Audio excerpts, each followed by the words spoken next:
पिंपळगावला कालच्या तुलनेत कांद्याचे बाजारभाव 1 ते 1.5 रुपयांनी वाढलेले आहेत। पुणे गुलटेकडीमध्ये बाजारभाव जे आहे स्थिर आहे। लासलगावमध्ये कांद्याची आवक पिंपळगाव आणि इतर ठिकाणच्या तुलनेत आज सकाळी कमी आहे। नमस्कार, ॲग्रोशिवा रील्समध्ये आपल्या सर्वांचं स्वागत। आज आहे मंगळवार 12 मे 2024।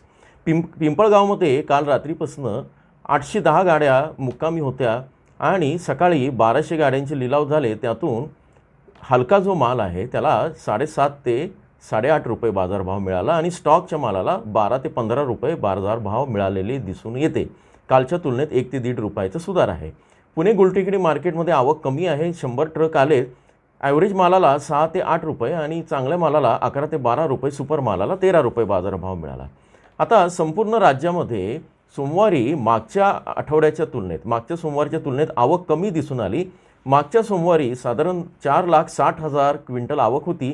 या सोमवारी जी आवक झालेली आहे ती 3,35,000 क्विंटल आहे। ही अपडेट होऊ शकते, पण आवक कमी आहे।